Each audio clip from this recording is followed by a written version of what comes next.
Good evening. My name is Bo Bolter. I'm a fellow at the Institute of Politics.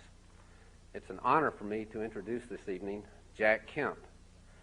This is a man who loves to think, who loves to learn, who loves to discuss, and who loves to debate.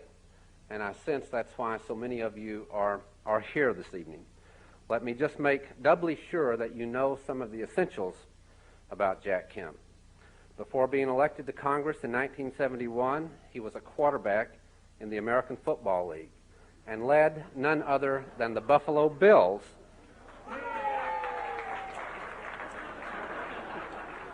to the AFL championship in 1964 and 1965, when he was named the league's most valuable player. He served in Congress until 1989, and for the last 7 years was chairman of the Republican Conference in the House.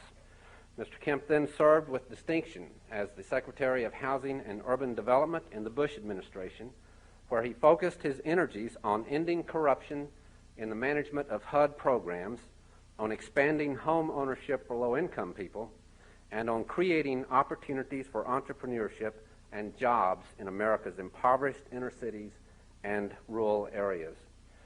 In January of 1993, Jack Kemp announced the formation of Empower America, a public policy and advocacy organization that really continues the policies he fought for at HUD, to expand freedom and democratic capitalism around the world and to advance social policies which empower people rather than government bureaucracy.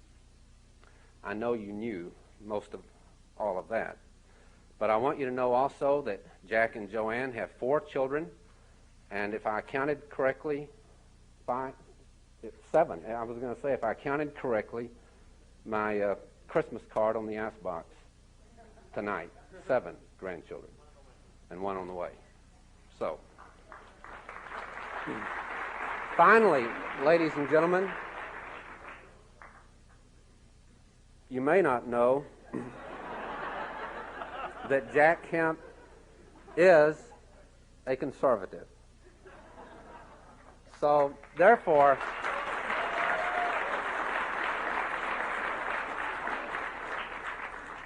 it has pleased me, though not surprised me, but it's really pleased me to see how well regarded Jack is at Harvard and particularly at the John F. Kennedy School of Government.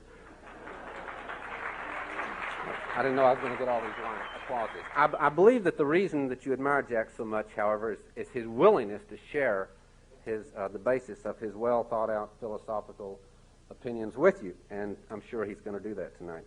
Though Jack is a conservative, you like him because you sense that Kemp is anything but doctrinaire. He's a self-styled, bleeding heart conservative who wants to build bridges to those, he told me not to gush, who may disagree with him. Just a second, Jack.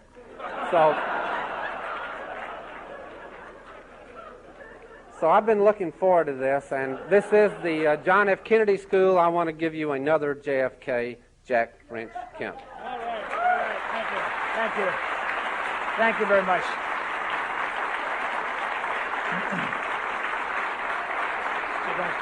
I don't want anybody to see you seeing me. Bo, thank you for that outrageous introduction. That great welcome, not only to me, but to all the alums of this great school. It's a pleasure, I understand, according to Dean Carnesale. There's over 300 here tonight, and they're in all levels of government, serving this country, serving communities, and it's a great tribute, Dean, not only to you and Harvard, but to the school, to the JFK school, and of course to the memory of President Kennedy. Bo, thank you. You introduced me as a former congressman, a former football player, a former HUD secretary. I've told it before, but one of my grandsons introduces me as a former very important public serpent. Which makes me right at home with you and Mickey Edwards and Paul Cronin. Where's Paul Cronin? Congressman Cronin, a graduate of this great school, great university, and May I say once again, thanks for all that friendly welcome. I really am delighted to be here. It's a great crowd, and they're hanging from the rafters.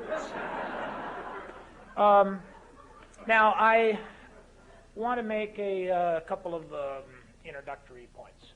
I'm going to answer questions. We'll have a good, lively session. There's some conditions on that. I don't answer questions that violate my belief in the separation of church and football. I will not talk about the Buffalo Bills and their fourth straight loss at the Super Bowl. Nothing about Tanya Harding or Lorena Bobbitt. That's off. Anything else, kind of goes. But Bo mentioned that I've got Joanne and I have 7 grandchildren. I just got back from Colorado where I was skiing with my grandson. And I thought for the first time in my life I was skiing with my son's little boy. His name's Kyle. He was 8 at the time. Now he's 9. And I had one of those moments, Yogi Berra talked about deja vu all over again. I had that deja vu feeling, and it was all over again because I remembered that many years ago when I was the quarterback of the Bills, and I had a little 7 or 8-year-old boy by the name of Jeff who played pro football for 11 years with the Seahawks and the Eagles. I put my arm around Kyle and I said, Kyle, a long time ago, I told your daddy that my dream in life was someday to ski with my grandson. And all of a sudden, for the first time, I realized that I was skiing with my grandson. And he said, really, Grandpa? And I said, yeah. And he said, what are you dreaming about today, Grandpa? Hey, that's what little grandsons and daughters think about today and tomorrow. They don't think about 20 years ago or 25 years ago.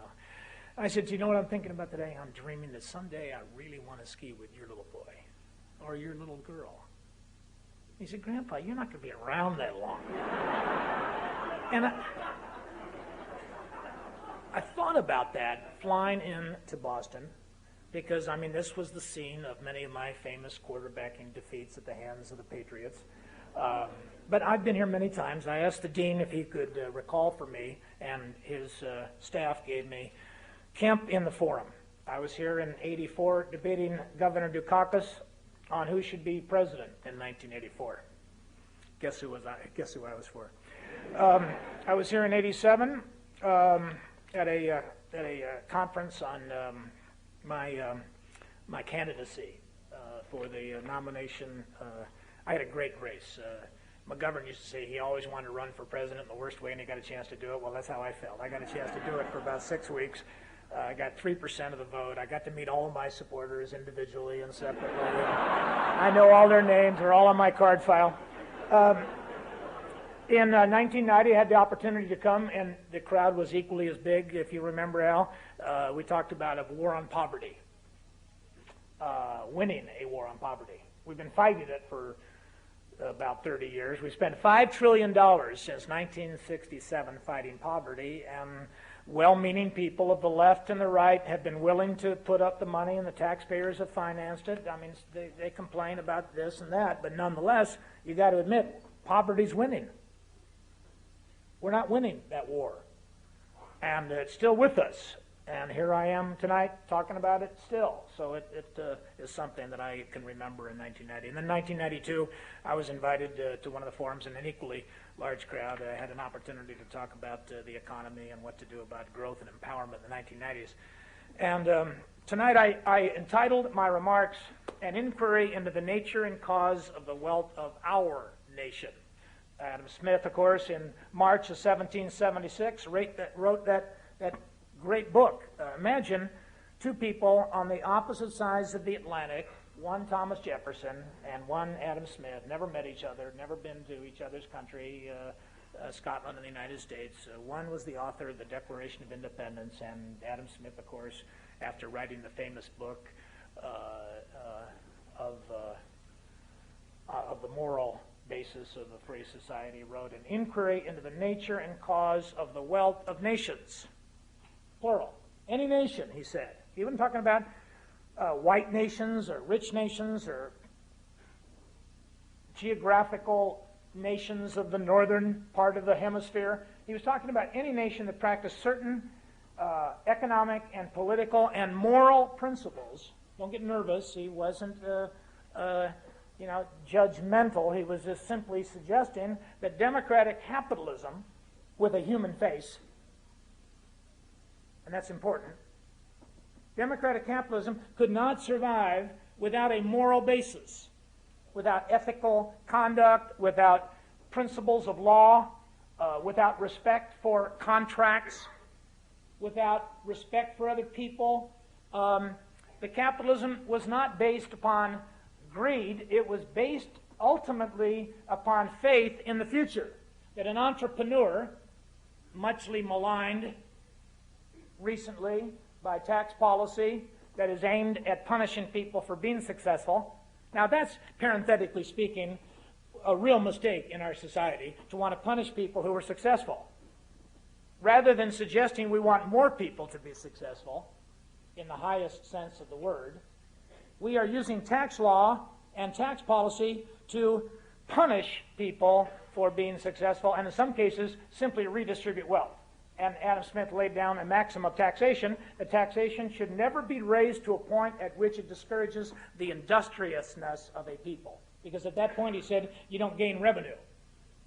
Interesting, this great school, named after the president, who probably in this century, more than any other president, at least up until that time, knew that tax policy had to be based upon the idea of incentivizing the code, that the wealth of a nation was predicated upon men and women who wanted to work and save and invest and engage in that type of entrepreneurial risk that was so important to creating wealth. That wealth ultimately was not what was in the ground. Wealth was what was in the heart and mind and the talent of a free people. Now, notwithstanding the faults of our democratic system, I was going to suggest earlier that a Talmudical philosopher one time said, I might have said this back at a previous, but it always reminds me when I'm speaking to a group of people as heterogeneous as this audience, and it's a beautiful audience. It really is. It reminds us of one of the greatest strengths of America. Out of many, we are one. I was reminded of a Talmudical philosopher who said, there's a great deal of wisdom in the world, but unfortunately it was all divided up among people. In other words, when Churchill said that democracy is a terrible form of government except for the alternative, I think he might have had it wrong. Democracy is the only form of government that's consistent with bringing out that share of wisdom that every one of us has to share with each other. That's the purpose of this school. To get liberals fighting with conservatives and to get radicals fighting with revolutionaries. I'm kind of radical. Radical in Latin means getting back to the roots of something. The root of America is in the diversity of a system that allows people to compete not only in the arena of democracy, but in the economic arena. And when you freely trade with each other across borders, whether it's city borders or state borders or national borders or geographical borders, in effect, this is the answer to the former mechanisms by which nation states fought wars over shrinking resources. Gilder was here a few years ago, George Gilder, and gave a speech to some of your colleagues, and he said this: the new information technology in our world today is not merely a tool to increase the efficiency of the current industrial order. He said, on the contrary, it is a force that is transforming all our markets and all our industries and revitalizing their cultures. The telecomputer, and he's talking now about microprocessing and semiconductors and chips made from silicon. Is there any more common substance on this earth, maybe other than oxygen, than sand, out of which silicon goes to make that semiconductor? Is there anything more common in our society than glass, out of which comes the fiber optic that spread across the Atlantic as thin as a human hair, can take the whole Library of Congress and transmit it to Europe in 6 hours? Copper technology would have taken 60 years. On the fingernail, the thumbnail of any one of us in this room, a tiny wafer, a tiny chip, can memorize and store information, the likes of which the world can't even possibly imagine. And of course, you're going to be working in a technological world of information that just staggers the minds of your parents, and indeed those of us who are probably older than your parents. Gilder went on to say the telecomputer, interconnective computing will change the business environment more than television did 40 years ago. Indeed, he said the telecomputer will rival automobiles in its influence. Now you say that's bad. The thing that isn't bad is that it's going to bring information to people. It's going to make it more accessible. And it won't be long before we live in a world in which we will literally be saying one person, one computer. You seen the ad for Apple? One computer, one person? Wow. Talk about democracy. Talk about democratization. Talk about breaking down states that try to control the destiny of people. Imagine a plate or a satellite on the top of a roof of a home in Prague, Czech Republic, or in Beijing, China, or in Mexico City, or Soweto, South Africa, with access to 6,000 channels. They're talking about television and interconnected communications through computers of 6,000 channels, where you could watch a class taught by the distinguished professor of political economics, Marvin Edwards, former Mickey Edwards when he was just a bourgeois member of the Republican Congress, or listen to Kate Michelman deliver her lecture, or Bo, or anyone else, or watch the Bolshoi Ballet, or watch the Royal Ballet from Covent Garden, or have a book brought up on the screen, on any library, on any campus, anywhere in the world. Gilder makes a very interesting point about this. He said it took 2,000 years or so, maybe longer. He was talking about Abraham coming out of Ur of Chaldea 4,000 years ago plus, and suggested that it took about that long for information to double. And then from the Industrial Revolution, it took another 200 years to double, and then from the time of the computer, another 50 years, and he said, with this type of information on this earth, by the end of this decade of the 90s, information on this earth will be doubling every year of our life. Now imagine command and control economies. Imagine trying to control people's destiny. Imagine trying to be a political leader and control people's access to information. Now you know why the Soviet Union fell. It fell because it was at odds with that democratic or that liberal democratic ideal that people should have a right to be empowered directly and not have it filtered through the government or any other level of society. I may be the only speaker who drinks Diet Coca-Cola or Diet Pepsi.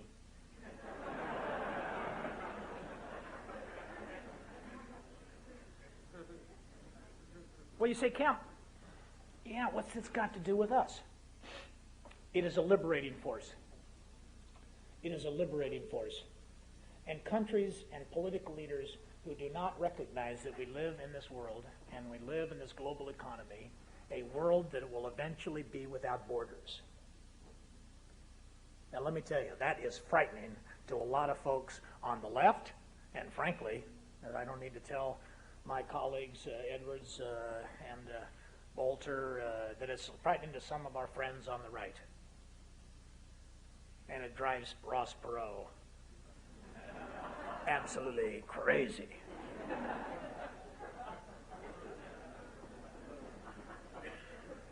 I have this impish little desire to keep bringing Perot up in all my speeches. I don't know why. It was ever since Al Gore demolished him on the Larry King show.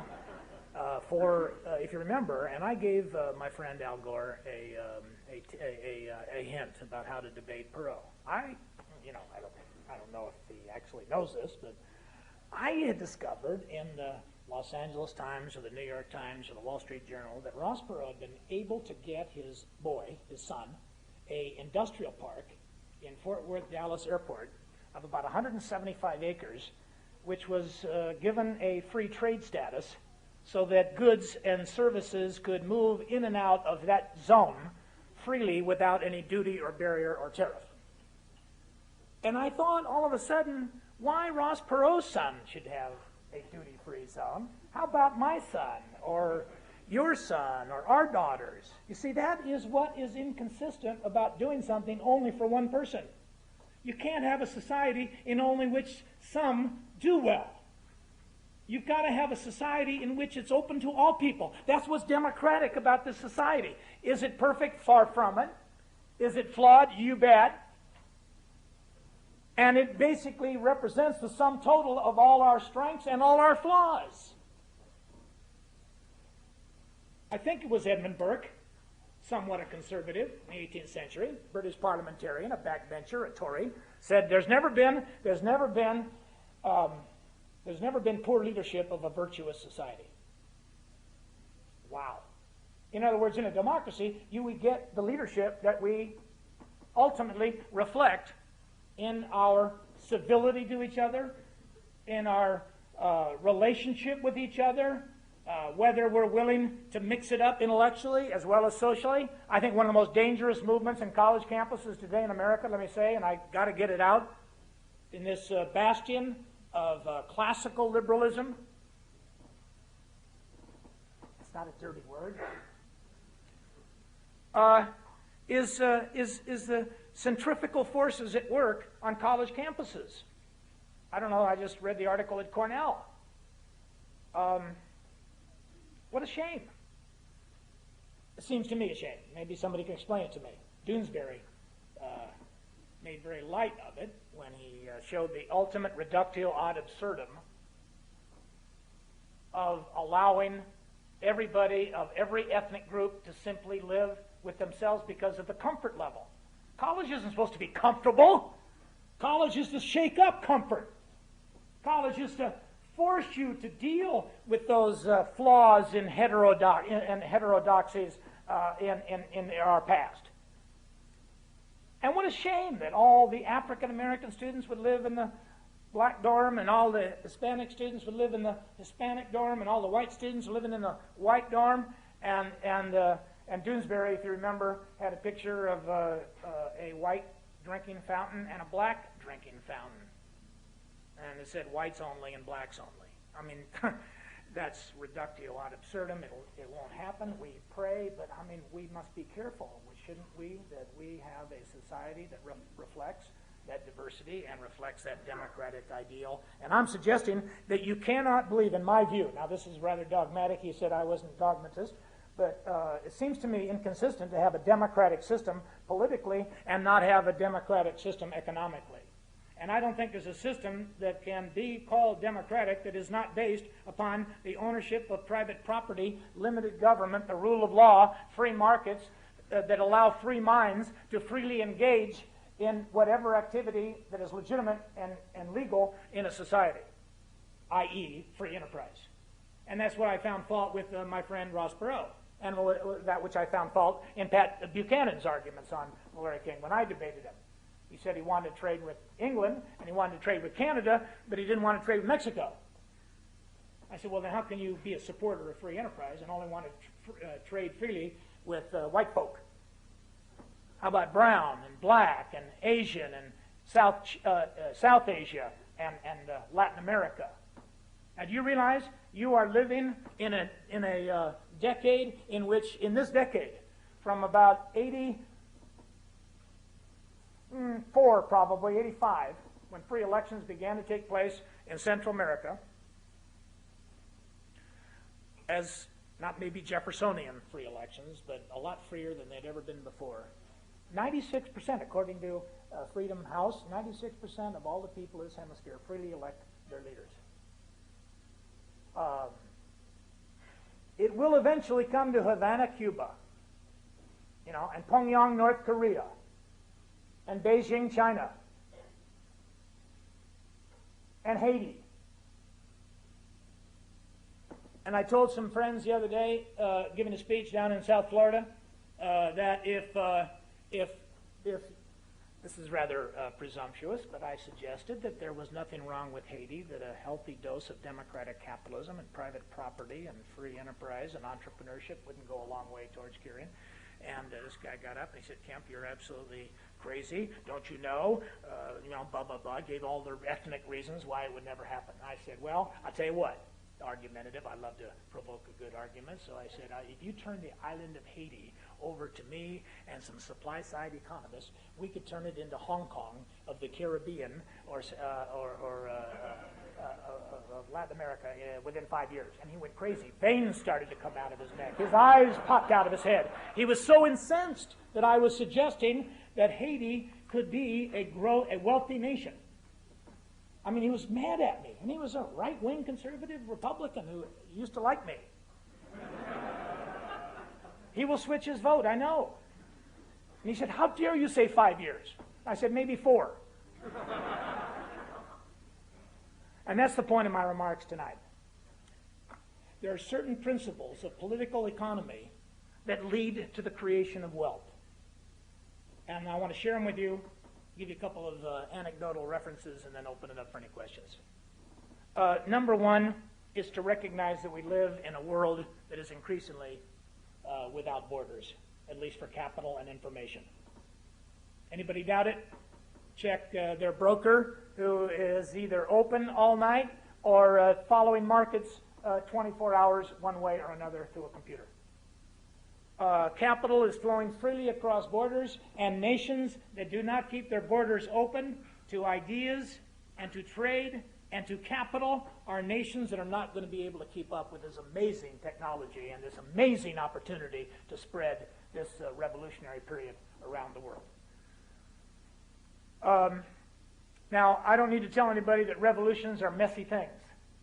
Dickens had it best. The simultaneity of the best of times with the worst of times. It's a lot of change for a lot of people very quickly. When you open up a free market from Canada to Mexico on into Latin America, it makes a lot of people very nervous. The auto workers' unions were furious with Bill Clinton, and I give President Clinton a lot of respect for standing up and taking on those elements of his own party that wanted to, in a rather xenophobic way, turn their back on the fact that Mexico was going to cut their tariffs from 20% on average to 0 over 5 years. You know where they were 3 years ago? 200%. You know where they were 5 years ago? 500%. De La Madrid and Salinas have courageously brought down the tariffs from 500 to 400 to 300 to 200 to 20, and they're going to go to 0 in 5 years on average. That makes a lot of people nervous, as I said. The auto workers' unions were furious with Bill Clinton, and he stood up to him, and I think properly so. And I just want to say publicly, I respect him for doing it, and I respect him for sending Mickey Cantor over and signing the GATT arrangement to reorganize the World Trade Organization, because ultimately it protects intellectual properties, and that's something that has to be protected if we are to spread wealth to the third world.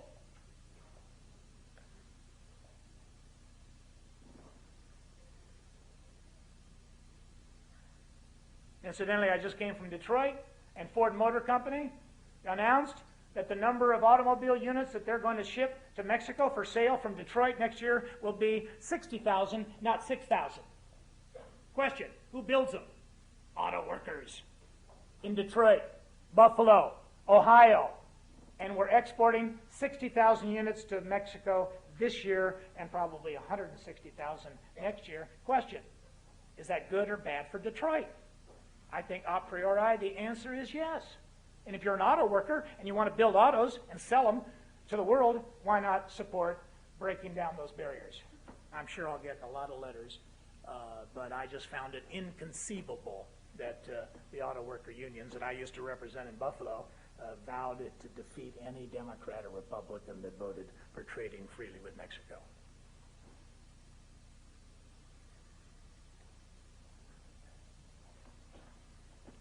So number one, there has to be an open border to trade and information and the formation of capital.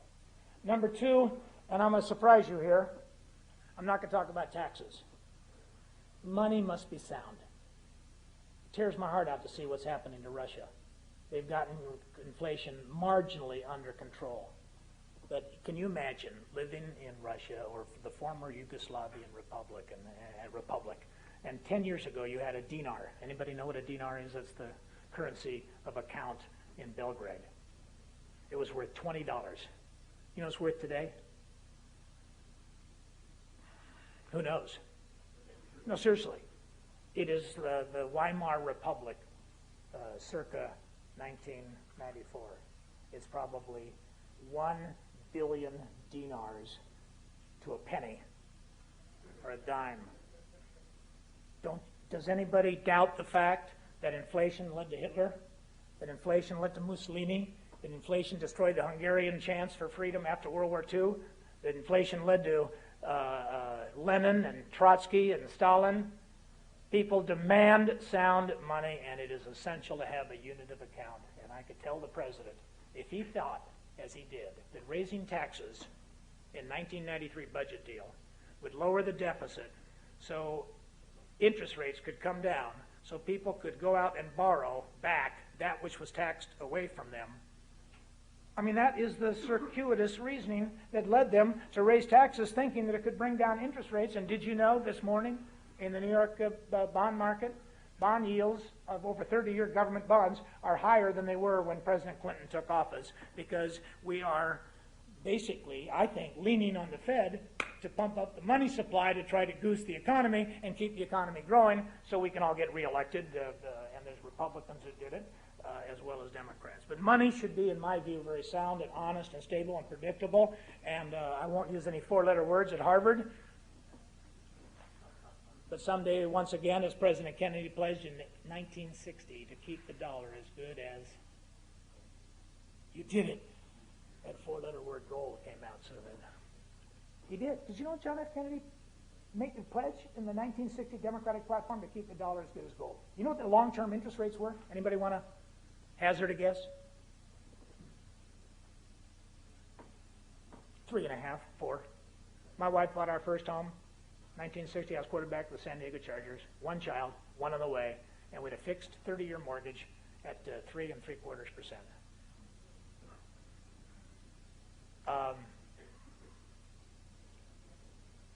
Would that be good for Russia? Yugoslavia? Taxes. I cannot give a speech without mentioning taxes. I thought once we cut tax rates under Reagan, Mickey, you and I would never have to talk about it again. I was in a taxi the other day in Washington, D.C. Got to take a quick vignette.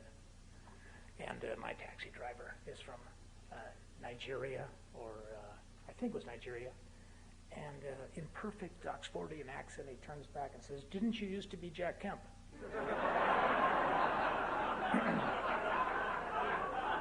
I'm teasing. That's an old line. He didn't say that. He said, are you Mr. Kemp? I said, no, my father's Mr. Kemp. I'm Jack. And a great guy. He believed me. Immigrants don't come to America for welfare. Immigrants come to America for family, children, and opportunity. I'm not talking about illegal immigration. I'm talking about immigrant Americans came for the same reasons that you're standing on the shoulders of your parents and grandparents. And this young Nigerian is working all day in a taxi and going to school at night and feeding his kids, and he's got his wife working. I mean, he is the salt of this earth. And he's a heck of a good American. You see, someone said one time, France is a land, England is a people, but the United States, America, is an idea. Columbus didn't discover America. The founding fathers and mothers discovered America. It's an idea. It's not a physical land as much as it's a hope, it's a dream, it's an aspiration. And now it's universal. With all the faults, with all the gap that exists between the promise and the performance, this is an aspiration of other nations to have what we take for granted. That's why it's so important that we do it right. That's why we got to get it right. That's why we got to solve the problems of the underclass, because how can we tell Eastern Europe that democracy and capitalism will work over there if it's not working in East Harlem, in East L.A.? I'm glad to see you got Cisneros' picture on the cover of your, that's what, I go to your office and they give me, one of my good friends, Secretary of Housing, Henry Cisneros, just came from L.A., and I was in L.A., but the problem's still there. He says, Mr. Kemp, I think you should be listening to this talk show by a man by the name of Limbaugh, because it's particularly interesting today. He has a tape, a recording of John F. Kennedy at the New York Economic Club in November 1962 at the Waldorf Astoria, and it's particularly interesting, and I think you should hear it. It was particularly interesting because I tuned in at exactly the moment at which John F. Kennedy said it's a paradoxical truth that high tax rates cause low revenues for government, and the best way to get more revenue into the government is to get the economy expanding, get people back to work, and broaden the tax base by bringing down the tax rates. The top tax rate in 1962, you all are too young to remember this, but the top tax rate on corporate income was 54, the top tax rate on personal income was 91. And the top tax rate on capital gains, remember poor George Bush wanted to cut the capital gains tax from 28 to 20? You'd have thought he was stealing the crown jewels of George Mitchell's senatorial prerogatives. Really. George Mitchell laid down in the railroad tracks to prevent President Bush from indexing capital gains and cutting it from 28 to 20. Kennedy wanted to cut it by 50% on the radical theory that you can't run a capitalistic economy without capital. And that the capital gains tax is not a tax on the rich, it's a tax on the poor who want to get rich. It's not a tax on wealth, it's a tax on the creation of wealth. And if you tax away the risk taker, you end up with everybody becoming mature, sophisticated, big businesses where only the people survive who can go down to the Ways and Means Committee, hire a bunch of fancy lawyers, and get a tax break for GM or a tax break for Motorola. And I'm not against people lobbying government. That's part of the First Amendment right. Take your grievance to the government. But do you see who gets squeezed out of it? The little guy. The black who can't get access to capital because it's all locked up in the hands of mature assets.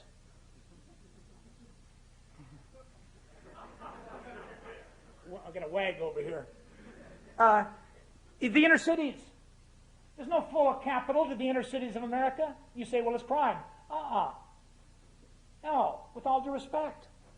We've got to solve the crime problem, but you can't solve the crime problem without solving the problem of the economy and the hopelessness and the despair and the drugs and the problems that social pathologies that in many cases I believe are the outcome of a welfare system that rewards everything that is at odds with human productive behavior and punishes all that is right about productive human. There's no secret to getting out of poverty. Stay in school, get married, have children, work, and stick with it no matter the humility of the job. Michael Novak, the Catholic theologian that just won the Templeton Prize, and he's incidentally donated his $1 million prize to a Catholic university and to a library and to, he's a remarkable, happens to be on the board of Empower America. And he's a Democrat, so am I. I'm a Democratic Republican, small d, and Michael Novak said, there is absolutely no poverty among people who stick with it. And the welfare system punishes you for sticking with it. It punishes you for trying to get out of it. It punishes those women in South Central LA who are raising their children against all the odds. But if they get a job, they lose their welfare, their health insurance, their food stamps, and their rental assistance, and their income is taxed, and their payroll is taxed, and the reward for going to work is lower than the reward for not working. And an unemployed father who takes a job, I've said it many times, but it's true, loses income by going off unemployment and taking the first 2 or 3 levels of jobs above the minimum wage. So tax reform is essential. Kennedy knew it. He brought down the rates by 30%. The economy grew. We balanced the budget in 1965. Actually, he didn't cut it. Johnson did in memorial to John F. Kennedy. But revenues flew. Revenues flowed into government at all levels. Now look, this is not dogmatic right or left. I think it's forward. This is the issue. Don't worry about Republican, Democrat, or right-left. Do we move forward and get this country moving again, or do we go backwards and let it slip back into?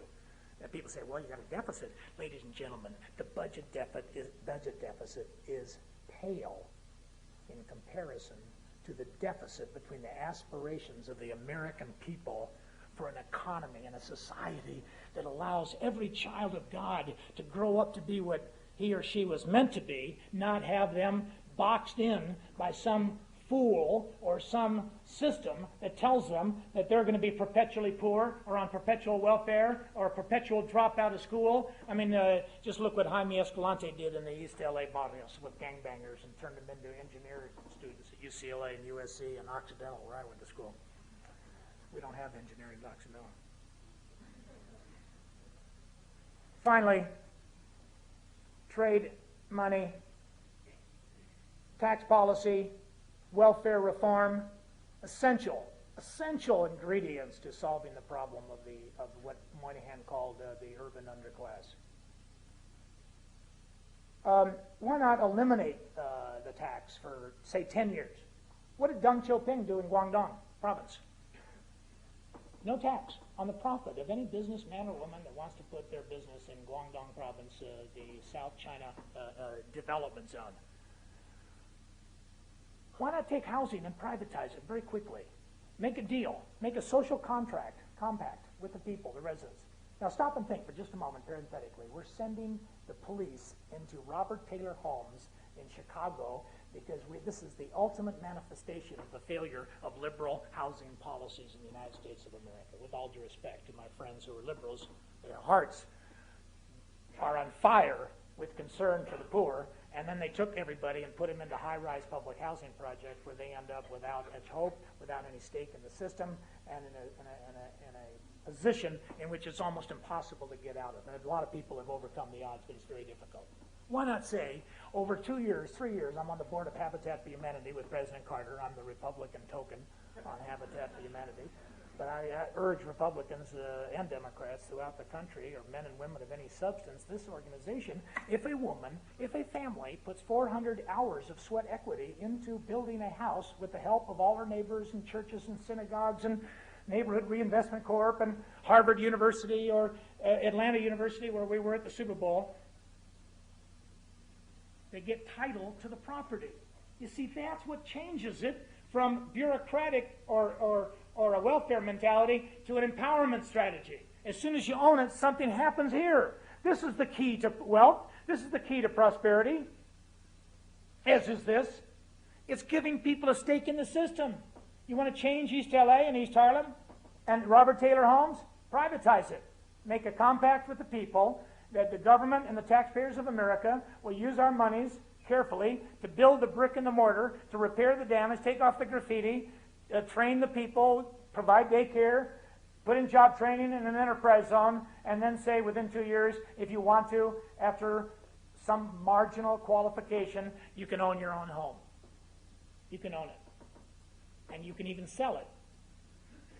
And do you know, my friends in the Congress, on the left side of the aisle, whose hearts pour out for the poor, said if Kemp ever gets his way with public housing, I know what those people will do.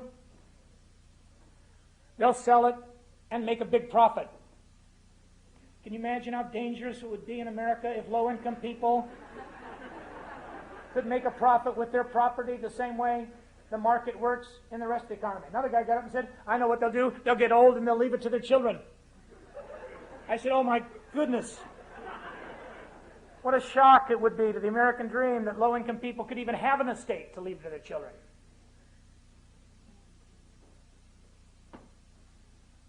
So if exactly you thought I'd never get back to Kennedy, and I'll close with this because I want 15 minutes at least, or 20 minutes of questions if Al will give us an extra 5.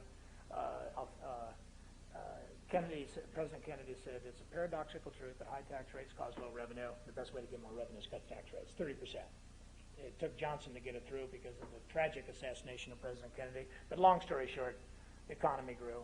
Revenues came in. So I called Limbaugh on my Motorola cellular telephone, right? You know, the kind that President Clinton wants to drop on.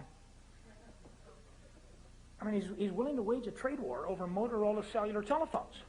It's unbelievable. It is inconceivable to me that we're going to tell Japan that if they don't buy X amount of cellular telephones from Motorola, bless Motorola's heart, I don't blame them for going to President Clinton, but I mean, I don't want to go to war with Japan or China or Haiti or Israel or Mexico or any country over the issue of trading freely with each other.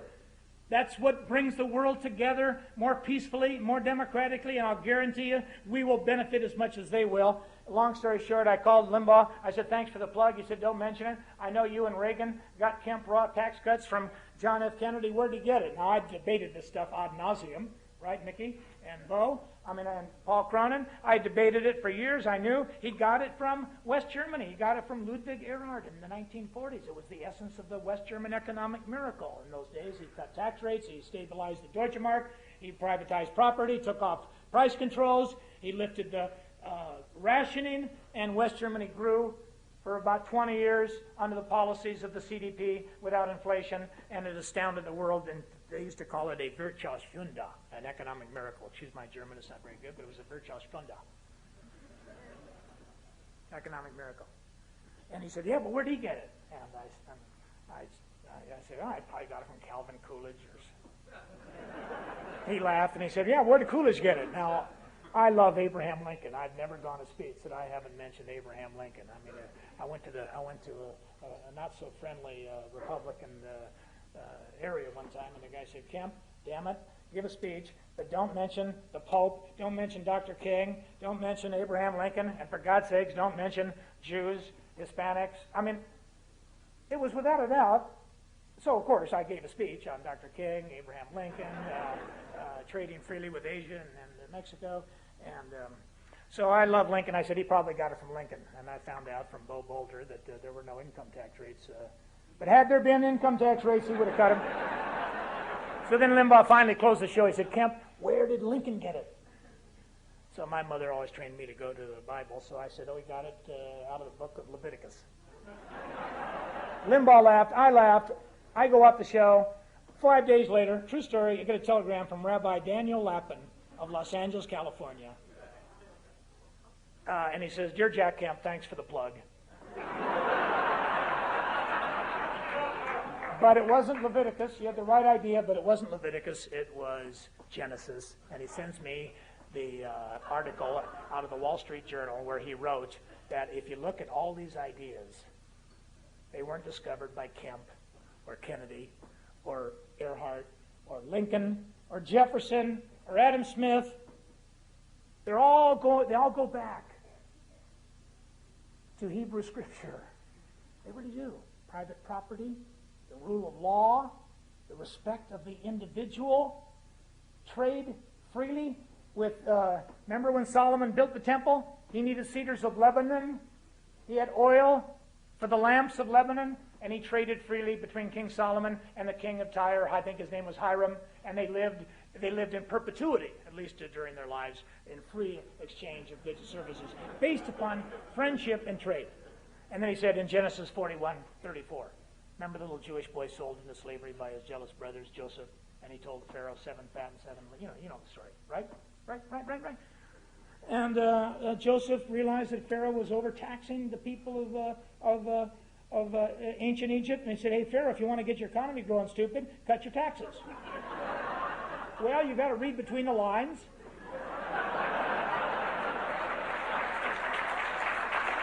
And it says in Genesis 41:34, Pharaoh should appoint officers over the land to collect up to, not above, but up to 1/5. That's a flat 20%. Now, I don't know. Wait. I don't know what it should be. I don't know what it should be. I'm willing to compromise. 21, 22. But it ought not to be 36. And if you make $1 more, you go into a surtax. And if you make another $1, lift your Medicare, you're into 42. And if you live in Boston or New York, you're in the 48.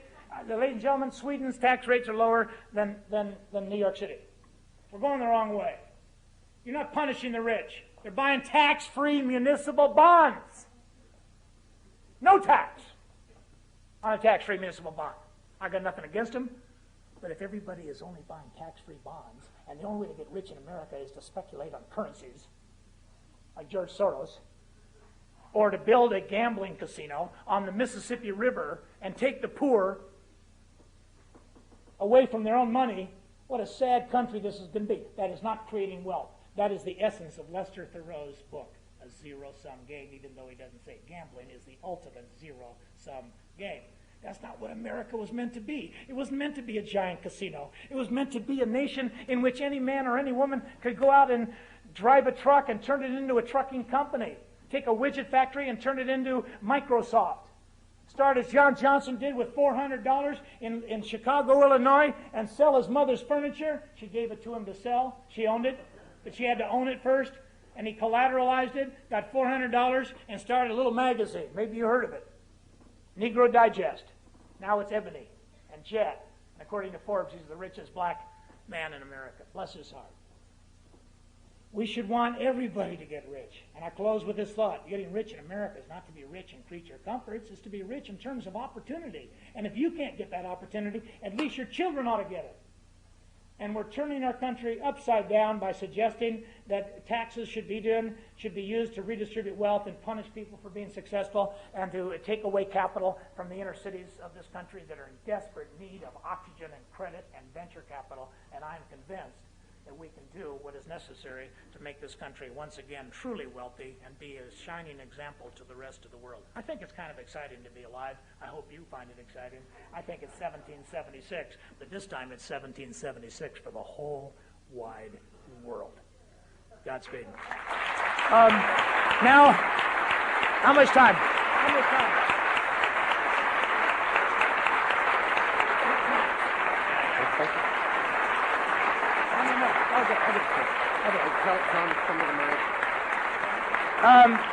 Thank you. Start here and then there. Yes, sir. Hi, Mr. Kemp. Thanks for coming. My name is Bill Crowley. Got 15 minutes. I promise not to keep you beyond 9:20. My name is Bill Crowley, and I'm a member of the Concord Coalition. And my question to you is specifically, if you were elected... That's Rudman and Songus. And Songus' organization for deficit reduction. And my question is, what specific steps do you believe that the government should take to bring the deficit to zero? Grow the economy first, grow the economy second, grow the economy third, and look, I'm being kind of a wise guy. I'm a great fan of the Concord Coalition. I like Warren. I like Paul Songus. I love Songus debating Clinton in New Hampshire when he said the trouble with excuse me, I don't like to use the word liberal in an ad hominem way. But he said the trouble with the left wing of his party was they love employees. It's just the employers they hate. Ladies and gentlemen, you can't love labor without understanding that there's got to form capital. And don't get nervous. Education's capital. What a mother teaches her children is capital. What a daddy inspires his boys and girls with is capital. The school is capital, excuse me. What John Johnson did is capital. What Bill Gates added to hardware is capital. Can you imagine? It's not the physical computer that makes a nation wealthy. It's what goes into the computer in terms of the software. It's not the book physically that's the capital. It's what the value added to the book is. That's why this education is so important. And why the Concord Coalition is important, because they're adding to this great debate. My argument with them is they see the deficit as the sole determinant of a healthy economy, and Herbert Hoover got the deficit down just about to zero, and we ended up with 26% unemployment. Lyndon Johnson and Richard Nixon got the deficit down to zero, and we ended up with a terrible economy that ended up in the early 1970s devaluing the dollar and putting on wage and price controls. Kennedy balanced the budget, but he balanced the budget through strong economic growth. Reagan never got to a balanced budget. Will be debated ad infinitum, but basically I don't put the budget in the highest priority. I put the size of the economy, the size of the pie, the amount of jobs, the creation of wealth, and the ability of our country to continue to finance its debt by creating future streams of revenue that will service that debt. I'm not worried about debt per se. It depends upon what the debt is used for. I don't think you should borrow for current expenditures. I think it is legitimate to borrow to buy a home for your family, or to build an aircraft carrier, to project U.S. strength into the Persian Gulf if need be, or to build a school, or to build a road and highway. The trouble is we're using debt today for rather obscene reasons, and I think we should be very careful, and that's why the Concord Coalition is doing a good job. What would I do to get the debt down? I'd freeze spending for a year, and then I'd eliminate the capital gain tax, lower the payroll tax, put enterprise zones in every inner city of the United States of America, and make it a national goal to double the size of the economy by the year 2000 and, I don't know, 2 or 3 or 4. But what specific steps would you take on the cutting of the spending, though? But you're not going to advocate what particular programs you're going to cut, though. No, we've got it $5 billion over 5 years. Yeah. No, it doesn't go. I can give you the zero deficit plan. Actually, finish it. Bless your heart. I guess good evening, Congressman Kemp. My name is Chip Wright. I'm co-chair of the Republican caucus here. I'd like to welcome you. Great.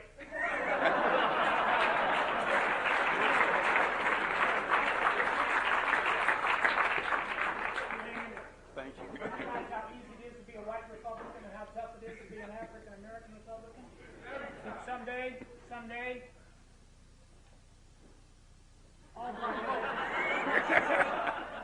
someday, both parties will compete. The black vote, the brown vote, the Asian vote, and all votes. That will be truly a democratic election, where both parties are in the inner city, both parties are on campuses, both parties are on MTV, and both parties are on Oprah Winfrey.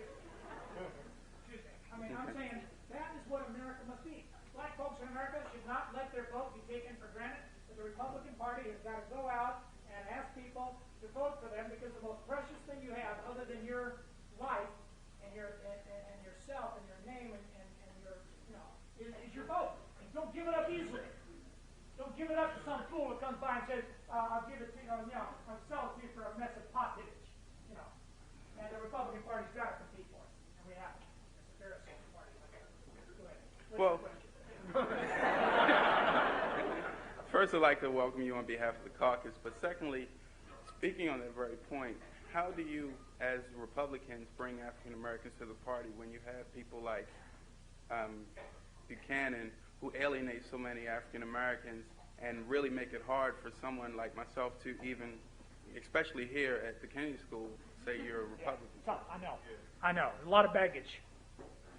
So does the other party. A lot of great Democrats. I got a lot of dear friends in the Democratic Party. So does Mickey Edwards, and so does Bo Boulder. These guys they're Republicans, but they're widely respected on the other side of the aisle, for which my hat is off to them. What do you think about Fritz Hollins? What do you think of Fritz Hollins, one of the great leaders of the Democratic Party? Senator Hollins of South Carolina said, he said about African nations and African leaders who did junkets, the UN meetings. I wouldn't even repeat it. It's so ugly, I wouldn't even repeat it. I wouldn't repeat what he said about Japan. I will repeat it. Because I'm really disgusted. And he's getting off, everybody's attacking Farrakhan. And I think anti-Semitism, as Dr. Martin Luther King said, is an evil. Racism is an evil. Bigotry and all these things are evil. But if we let Hollins get away with saying to Japan, if they didn't clean up their trade act, we would remind them of the nuclear cloud over Hiroshima and Nagasaki. That is the equivalent of telling a Jew out of Hungary that you're upset with his country and Israel, and you're going to remind them what happened in Europe. Things like that turn my stomach. Things that happened in my own party, I stood up and answered that.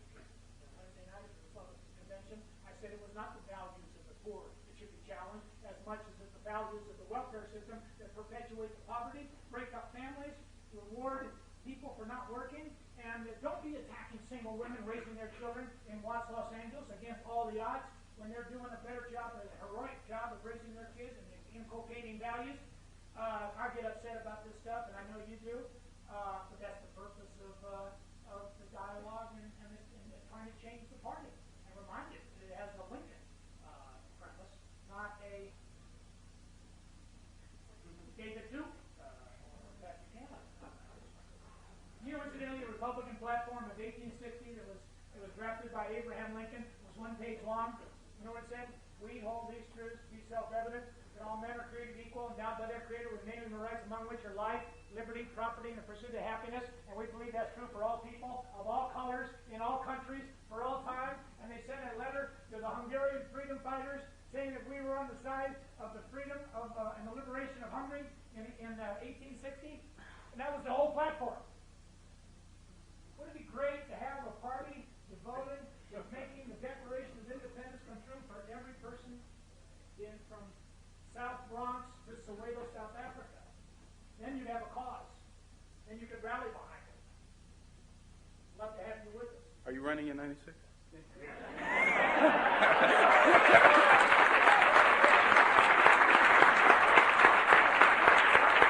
Vicious. That was a planted question. I told Cheney and Dole and Graham and Lynn Martin and Carol Campbell and Tommy Thompson and Trent Lott and Bo Bolter that none of us should be even talking about 96 until we get more men and women in the Congress of the United States of America who understand fiscal policy, tax policy, privatization of property, of free trade, and getting rid of that stupid surtax. Can you imagine? President Clinton took off the tax on luxury boats. You remember the tax they had on luxury boats that destroyed the boating industry of Rhode Island, Connecticut, New Jersey, New York, and Florida? It destroyed 190,000 jobs, lost revenue, and President Clinton, bless his heart, took it off the boat industry and put it on the whole economy. Yes, sir. Hi, Jack. My name's Keith Hennessy. I'm a second-year student. I'm new to these supply-side ideas. I'm trying to learn them and understand them. You know how you understand it? It's basically just incentive-oriented economics. That's all it is. If Reagan and Kemp had called it incentive-oriented economics in 1981, Dave Stockman could have never dropped the poison that he dropped on us by saying it was trickle-down economics. Nonsense. It isn't trickle-down. It would be a Niagara Falls. Yeah. I want to ask you about 81 and 82. My textbooks and my professors say that the tax cuts, in fact, reduced revenues, and that although the ideas are right, that basically the numbers don't work out, that enough additional labor was not incented to create the additional revenues. When are you going to ever have a better political environment than Reagan had in 82? Which professor said that? I'd like to get his name. Now, believe me, I don't believe in flogging in public square. I'm totally against the young Mr. Fay being caned in Singapore, but I can think of some professors and some economists and some news journalists. It should be. Let's say books. Let's say books by Schultz and Krugman. Let me make a point here, real quick. When we cut the tax rates by 25% in 1981, 82, 83, it actually didn't finish until 84 because it was 5% and then 10 and so forth and so on. The revenues were $490 billion. When Reagan left office, revenues were over $1 trillion. Did revenues go up or down? A. B. The assumption of the left has always been that under Jimmy Carter, with inflation at 13.5% per annum and the top rate at 70%, and people were being pushed into higher brackets, working men and women, families, labor, and capital, all being pushed into higher brackets, that the economy would have continued to perform at a level consistent with getting more revenue if people were in the 70 or 80% tax bracket. Question, if you were in a 60% tax bracket or 70% tax bracket, do you think it would change your behavior? Yes, don't be afraid. I'm not going to stain you with being called a voodoo economist. And revenues went up. The creation of new jobs, businesses went up. 4.5 million new small businesses, 21 million new jobs. Debt did go up. We refinanced all the debt from the 1970s that had been bonds that had been floated at 5 and 6% interest rates over 30 years were now being floated in the 80s at 13, 14, 15, and 16%. So your debt service went way up, and of course we brought down inflation that took away the revenues from pushing people into higher brackets. Read two books, one by Alan Reynolds and Bob Bartley of the Wall Street Journal, The 7 Fat Years. It's not a book that'll be used as a text, but it gives you a better perspective. Good evening. Thank you very much for coming. My name is Steve Gans. I'm a student at the Kennedy School and also a member of the steering committee of the Democratic Student Caucus. welcome. The question I have to ask you relates to two earlier points you brought up, one regarding poverty, another one relating to the new info highway that's coming through of that Al technology. Gore wants to personally build. Right. No, seriously. It's not going to get built unless Al Gore builds it. He doesn't think that MCI and TCI and Cox and McCaw Cellular and Bell Atlantic and Bell Southwest, he doesn't believe that it'll get done. I mean, Al's one of my best friends. He just doesn't believe that anybody can do anything in this country unless the government does it. And every time the government doesn't, it messes it up. But now explain to me. Well, I actually agree with you completely that computers, on one point, that computers and technology are going to revolutionize America, and that it'll access us to more democracy and freedom and flow of money as wealth. But my concern is, relating back to the poverty, when you look at what the census defines as the metropolitan area of Atlanta, where 8% of the housing units don't even have phones yet, how are you going to address the problem that there's 1 out of 12 people in this country that won't be able to access these computers and this information? Okay, good point. Great point, by the way. It's almost too good coming from you. No, the answer, what's your first name? Steve. Steve. The answer, Steve, are you from Atlanta? No. San Francisco.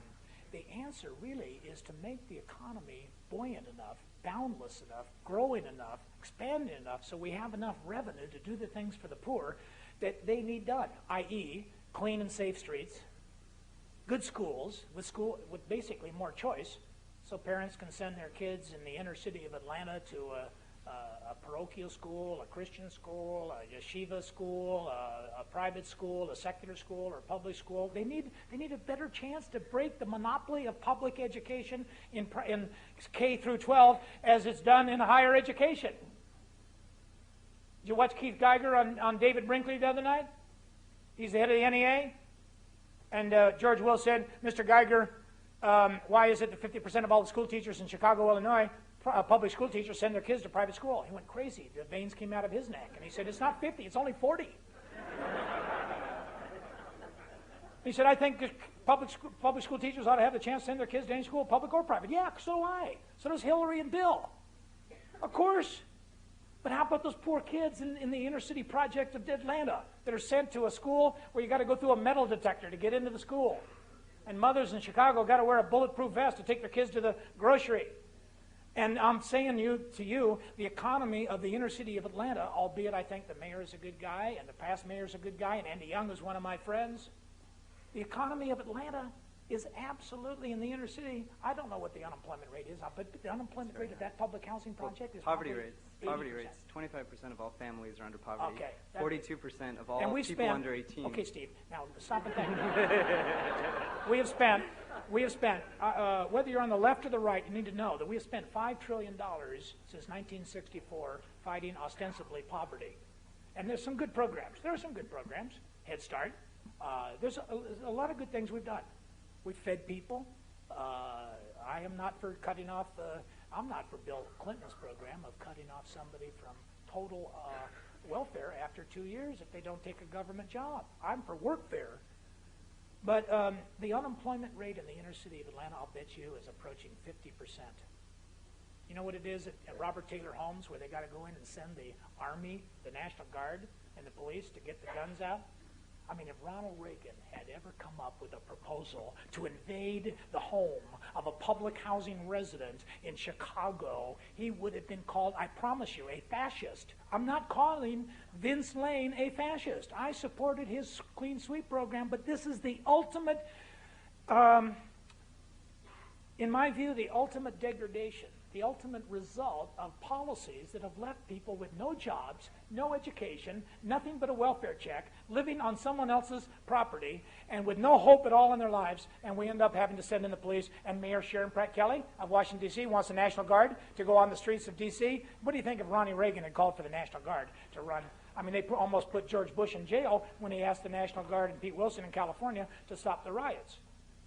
The answer to the poverty is to create the type of an economy where there's a good education, a strong family unit, in so much as our welfare system should support the family and not support breaking up the family, create more jobs, more education, and more opportunity, and a better and broader tax base, and then you can take care of the poor who are unable to take care of themselves, but most of the poor want to get out of poverty.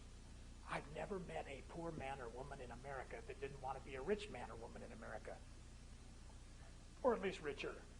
And our policies are designed to keep people poor. And let me take one more. You guys stay here.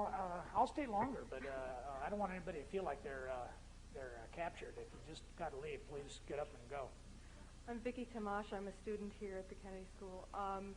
I'd like to take the opportunity to segue into some specifics about welfare reform. I've just completed a project in which I interviewed dozens of welfare mothers who've gone through job training, and I have followed them up a few years after they've completed. And large numbers of them have gone back on AFDC. Most have not. Who does the job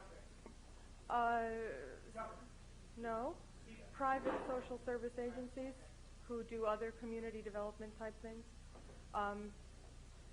Anyway, they mostly have success stories. Oh, wait. Is he? Good. I'm sorry. He just told me that Al Gore is giving the commencement speech. Cool. I didn't say anything bad about Al Gore. I said he just wants to build the information highway all by himself. I'm giving the commencement speech at Wake Forest University, where my little boy just graduated. So I'm going to talk about Al Gore in Wake Forest, and I hope he talks about me at Harvard. Quick. I'll ask him. My question is, since we're all concerned about the fact that people who have demonstrated that they would like to get off welfare are forced back on welfare. Because of the economy. Because of the fact that once upon a time you went off welfare and you lost every medical benefit, child care benefit. You still do. Now you lose them after 12 months, and then after 12 months you're back on welfare. So what do you think about this deadline stuff? Okay, I don't like deadlines, I'll be honest. I'm a little worried about arbitrary deadlines. Everyone else has been I'm a right-winger, but we're a little worried about some of the proposals coming from the left and the right, and this is a good place to segue into my conclusion. I apologize to everybody that didn't get a chance to ask a question. I'm a notorious person for asking me what time it is and telling you how to make a clock. This is a very interesting question. The welfare system has to be totally overhauled very quickly in answer to the question. There's following things. A, there's got to be more jobs in the inner cities of America for the welfare recipients who want to work their way out of poverty. A. B, the reward for going to work has to be demonstrably higher than the reward for staying on welfare. The problem is, as you point out, when you go to work and you take a job at McDonald's or at McDonnell Douglas, the first 2 or 3 entry-level jobs do not pay enough after taxes to get people up out of the position where the cash payment is taken over by the reward of the private sector. And there's a supply and demand thing here, because there's more people who can be employed for 20 hours a week, and they don't ever have to put anyone on full time.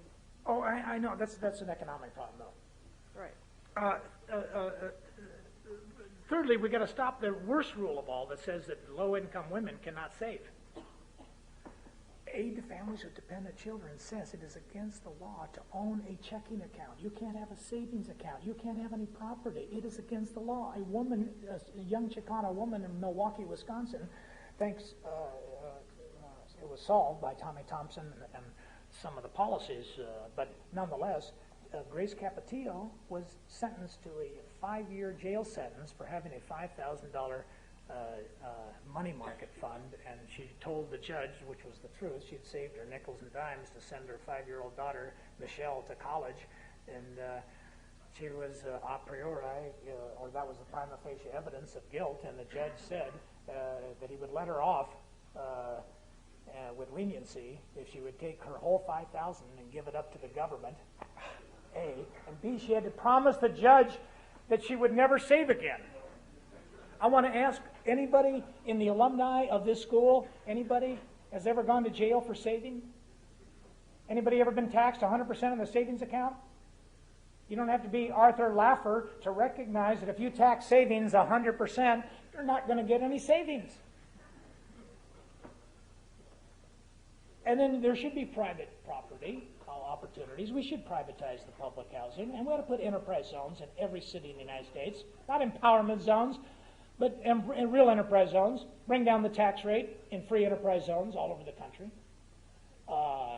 And allow people, as Mike Espy wants to do, to have $10,000 tax-free saving account, IRA accounts for medical care, vouchers for housing. I mean, there's thousands of things that can be done. They could be done overnight if somebody had the will to do it, and it might cost a little money, and Dick Garman will say, and the Concord Coalition.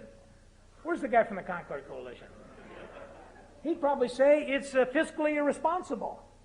I say it is, I want to say one more time, the biggest deficit in America is the deficit between the aspirations of the poor and the ability of this economy to function enough to take people out of poverty and give them a ladder out of that poverty.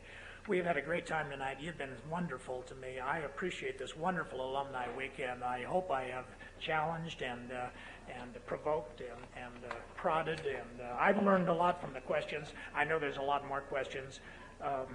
Dr. King said, "I don't know what the future holds, but I know who holds our future." That's my benediction for the great students at this great school. God bless you.